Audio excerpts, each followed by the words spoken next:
Hey, good morning, friends. Mark Holmes here with my buddy Cowboy Joe Boo, as well as Joe Bear in the house. And as always, I want to thank you all for watching, commenting, subscribing, and being part of the Joe Boo Sports Report. Without you guys, this literally does not work. So let's get open for business here and let's wake up my football guys. Wake up here, guys. Wake up. Well, we're on our bye week. It's, of course, Friday afternoon. Friday morning. I'm just losing track of time here. And we've got a quiet weekend for us. We know we've got the Eagles versus the Giants this weekend. In a game that, you know what? I'm not going to talk about that game right now. That game is actually critical in a couple of ways for us Cowboys. If we have any hope of making a run in the playoffs, or if we have hopes of getting that top three pick, we need the Giants to win. Ugh. That's ugh. It just left a bad taste in my mouth.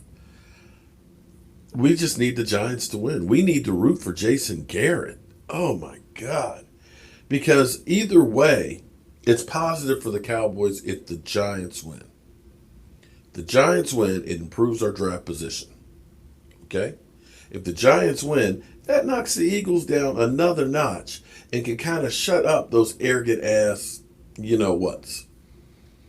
Which means they only have 3 wins, which means you're not that far away. And the Eagles have a killer schedule the rest of the way. If they can't beat the Giants, and they've got that schedule that they've got where they have to play the Seahawks and Green Bay, and let's see, who else they got in there. But basically, with the exception of the 3 games they have in the division, 5 of them are against winning teams with winning records. Yeah. So this thing ain't over. I know I sound crazy, but this ain't over. But that's not what I actually wanted to talk about this morning. In fact, I got the wrong screen up here. What I actually wanted to talk about was my Dallas Cowboys. In the season that, as Stephen A. Smith would say, what can go wrong will go wrong. I want to look back a little bit and see if there was anything that the Cowboys did right. You know, changing coaching is always difficult. There's always learning curves, okay? It's too early to know with this pandemic and the lack of offseason to know if it was the right move for the Cowboys. I don't know right now. There's just not enough. Especially, it would be one thing if we had Tyron Smith out there and Lyle Collins and Travis Frederick and so on, had all of our offensive line there, you know, healthy. Maybe if we had Gerald McCoy and stuff on the defense and things. Had we been healthy from Jump Street and our defense hadn't been completely lost, we might be looking at it a little bit different. But it's hard, you know, knowing how many people that we have literally lost. I think we're up to 22 players that have been injured on the season, and we're only halfway through. It's kind of hard to judge that because we've seen in the past where we took Zeke out for 6 games, Tyron Smith a couple of games, and Sean Lee in 2017 went down the toilet. Well, we've got that on steroids for this year. So I don't think that Mike McCarthy is going to get fired because of the season. I think he gets a pass. And I dare say with the Cowboys getting better on defense, that at least is giving some breathing room for Mike Nolan.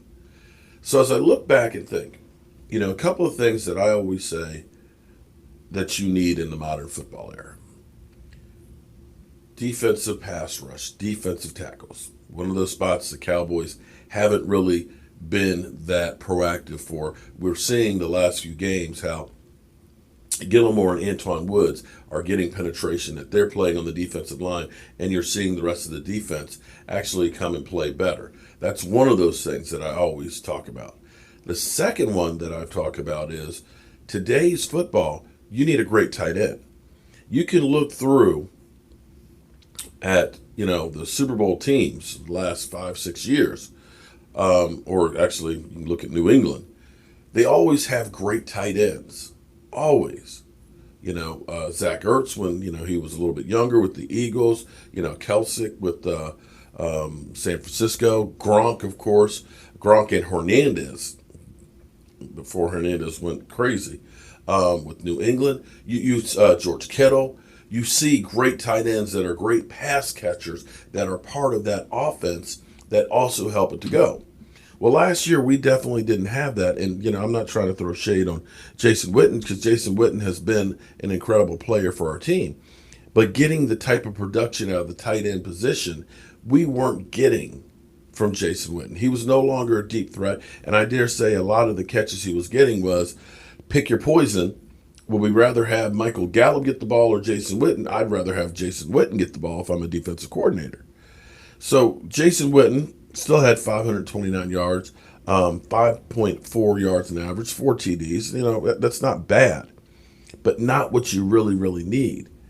Now, we thought that, Blake Jarwin, we thought thinking, okay, well, Blake Jarwin, he had 330 yards on limited roles as, limited playing time. We thought he was going to step up and become that big threat tight end. And lo and behold, he gets injured. And then we have, of course, Dalton Schultz. Dalton Schultz, who was thought of being just that pass blocking tight end. Well, I got to tell you, if you're like me and you believe in the tight ends, you're starting to look at Dalton Schultz, and saying, you know what, he's looking actually really, really good, because here's the amazing thing. Even though, he wasn't the starter the first week at, being the number one tight end, and even though we've had 3 quarterbacks that have not done a whole lot of work, damage, like with Dak and stuff, he's on pace for almost 700 yards for the season and 4 TDs. A guy that we didn't think could be a pass-catching tight end. But hold up, wait, just listen to this for a second. He's averaging 10.9 yards, almost 11 yards per catch. Compare that to Jason Witten, that's 2.5 more yards every time he catches the football. That's great. That is a great find for the Dallas Cowboys going forward. He's a guy that doesn't cost you a whole lot of money. He's doing great things. He can block. And then all of a sudden, when you think that we'll get Dalton Schultz, all of a sudden we have 2 really capable tight ends. And by doing that, that's going to be able to make your offense more dynamic. Let's say we're in a 2 tight end set. Most teams are going to look at that and say, that's a heavy jumbo package. Right? That means they're going to run Zeke Elliott. Well, guess what? You've actually got 2 receivers there along with 2 receivers. That can be a passing formation. And ultimately, what you want with a team is you want to be able to show different looks. And this is definitely a bright spot that we have on this season. Another bright spot. We've gotten killed because of the free agents that we brought in. Well, free agency has never been good to the Cowboys in recent history. It just is not. But what you can say is the draft has been really good. Because, of course, we got CeeDee Lamb. Some people argue and say, well, that's not where you should have went. But you look at this from the standpoint of years to come, of having that dynamic wide receiver. You've got definitely another one.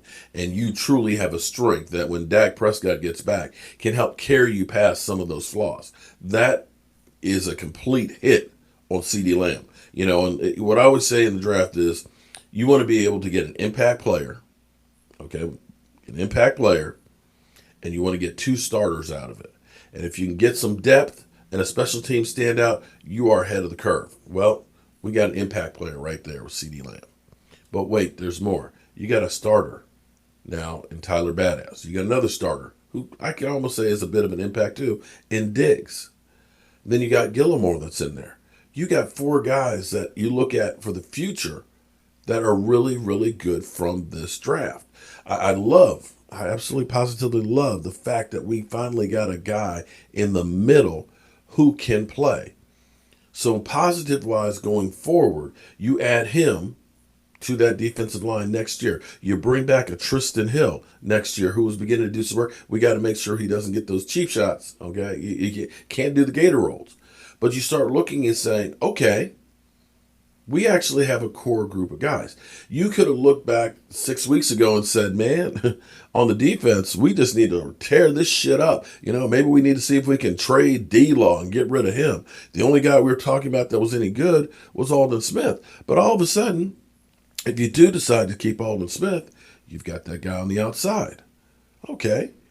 You've got a Tristan Hill. Okay, he showed some promise. You got an Antoine Woods. If you go ahead and get him a contract, he's on the 1-year tender. Okay, he's a bruised brother in the middle. You got Gilmore. That guy's pretty good right there. And you got D-Law right now actually as the third-rated edge rusher / tackler too, because he's not only getting pressure, he's not getting the sacks, he's getting pressure, but he's also getting those run stops and tackles for losses. So those are the things that most fans don't see, but are really, really important. You look at that and you say, well, the Cowboys actually, for the going forward, have actually developed a really good defensive line. You got Diggs. Now you need some help throughout the rest of the defense, but you got some pieces to start with. And I dare say the biggest and the hardest part to get is that front line. And for me, you build a defense from there. All right, so let's go back to the other side of the fence. The problem we have on the other side is that offensive line. The offensive line, which we kind of held on to and figured they're still the best offensive line in football, got injured. Travis Frederick retired. Joe Looney got hurt. Lyle Collins didn't get out of the starting gate. Tyron Smith injured. Only a couple games. Some of those guys you can get back, but the positive piece in this is you have now found your center.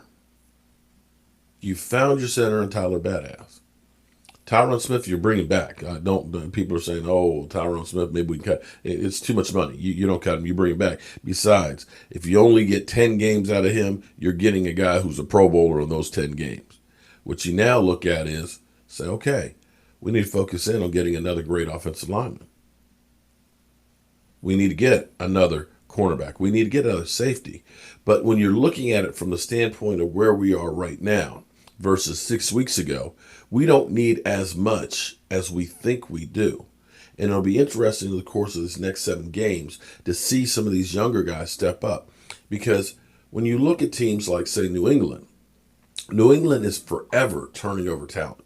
They're forever letting guys go. And it ends up being guys you've never heard of that become important parts of that team that end up carrying it through. And that's what the Cowboys need to develop. Getting that basically that conveyor belt of young talent that nobody knows, that starts playing well and steps up, and letting those other guys go in free agency. Let them sign a big contract elsewhere. Get that compensatory pick and keep reloading this team over and over again. This is where, I'm kind of on the fence where, I don't want the Eagles to win the division. I don't want them to win. I don't want to hear the Eagles talk about, well, we've been in the playoffs the last 4 years. I don't want to see that. But there's a big difference of the 19th pick and, say, a top 5. Because at a top 5, you can find 2 great starters that'll be instant impact on this team from the first and the second round. You can get your tackle. You can get the best safety in football. And all of a sudden, you start looking at this team with the guys you have back. All of a sudden, you can look at a team that really turns it around. So that's all I got to say this morning. Tonight, we'll have our live stream at 9 o'clock Eastern as usual. Hope you guys tune in. And, of course, we'll be doing a live stream on Sunday with the dual cams of Cop Pizzle and Philly 500 as they battle it out for bragging rights in the NFC least. I'm Mark Holmes, and I want to thank you guys for watching, commenting, and subscribing to the Joe Boo Sports Report. I'll see you soon.